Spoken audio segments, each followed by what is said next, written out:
Hai, Assalamualaikum. Terima kasih kepada tuan-tuan dan puan-puan yang terus kekal dengan Pokok Hijau Channel. Okey, selepas saya buat video berkenaan dengan kolam yang saya buat daripada plastik HDPE. Sebenarnya video ni saya buat sebelum saya buat video kolam tu. Beberapa minggu sebelum saya buat video kolam tu. Dan biasa kalau kita buat kolam begini yang tak ada water pump dan sebagainya, air tak mengalir lah, senang cerita, katak dia suka sangat tempat macam ni. Dia akan bertelur dan berudu akan banyak. Kalau tuan-tuan dan puan-puan tengok dalam video ni, ada yang hitam-hitam kecil-kecil tu, itu berudu lah. Dan dia sangat banyak. Okey, dalam video ini saya nak tunjukkan macam mana cara kita nak kurangkan berudu telur katak, terutama berudu yang kecil-kecil ni. Apa cara kita nak kurangkan dia tanpa guna racun ataupun mesin lah. Jadi kolam tu boleh hidup secara alami. Jadi teruskan dengan Pokok Hijau Channel. Saya akan tunjukkan selepas ini kaedah saya lah, kaedah biologi, kaedah tanpa racun dan sebagainya. Saya akan tunjukkan selepas ini. Teruskan dengan Pokok Hijau Channel.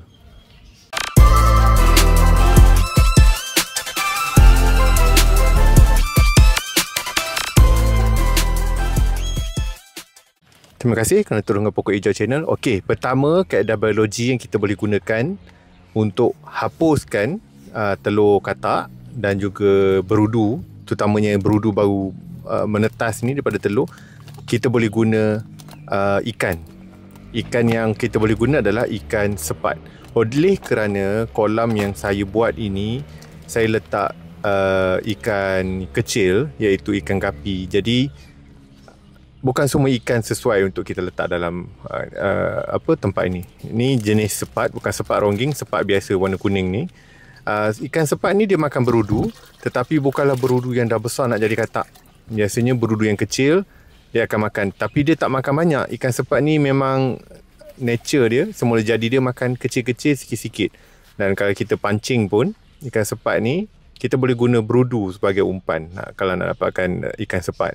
Jadi ni salah satu ikan yang kita boleh guna untuk kita kurangkan berudu. Dalam video ni sebenarnya ikan sepat ni saya lepaskan pertama 2 ekor, dan selepas itu saya lepaskan pula ikan lain, iaitu ikan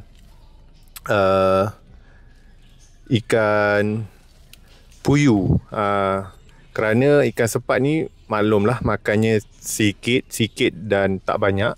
Jadi saya lepaskan ikan puyuh jugalah untuk kawalan biologi di dalam kolam ini.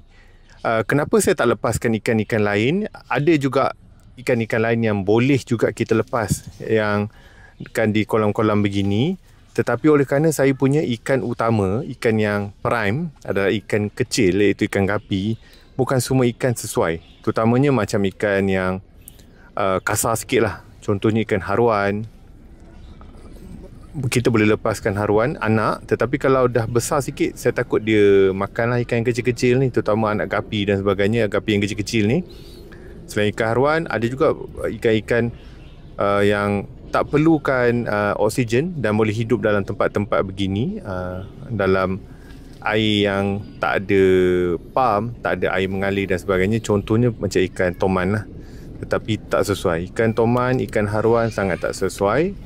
Kerana kita tak nak lah nanti ikan gapi tu habis kena makan dengan dia orang pula. Sebab berudu ni taklah banyak, tetapi kita boleh letak ikan-ikan yang tak saya sebutkan tadi, sepat dan juga puyuh untuk kurangkan dia. Okey, selepas seminggu saya letakkan ikan sepat, saya dapati adalah pengurangan pengurangan berudu, terutamanya telur katak. Boleh nampak lah telur-telur di atas, saya boleh nampak dia makan. Dan cumanya tak adalah banyak mana, dia tak makan habis lah ikan puyuh. Lagipun saya lepaskan sedikit saja 2 ekor. Dan kolam ni sebenarnya walaupun cetek, walaupun tak besar, tetapi dia panjang. Saya rasa tak silap saya bila saya pakai plastik liner ni, HDPE ni, sekurang-kurangnya panjang dia dari depan ke belakang kolam ni adalah dalam 80 ke 90 kaki. Jadi sangat besar walaupun kecil macam tu. Jadi saya ambil keputusan saya lepaskan ikan puyuh pula.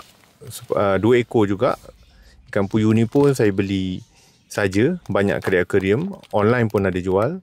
Lebih kurang harga RM6 saja. Ikan sepat tadi biasa jual dalam RM3, RM4 seekor. Dan kalau tuan-tuan dan puan ada kolam yang bukan macam ini, kolam apa-apa kolam kecil, biasanya katak memang sukalah bertelur dan akan banyak berudu. Memang sakit mata sikit lah, tak cantik kan. Jadi kedua-dua ikan ni boleh digunakan sebagai option untuk tuan-tuan dan puan kurangkan berudu. Saya rasa itu saja yang saya nak sharekan. Kongsian kali ni video pun pendek saja. Saya harap membantu tuan-tuan dan puan. Kalau tuan-tuan dan puan ada masalah sama macam kami ni, macam saya ni. Dan terima kasih kerana terus dengan Pokok Hijau Channel. Pada tuan-tuan dan puan yang dah subscribe, saya ucapkan terima kasih. Baik, berjumpa lagi di video-video akan datang. Bye-bye.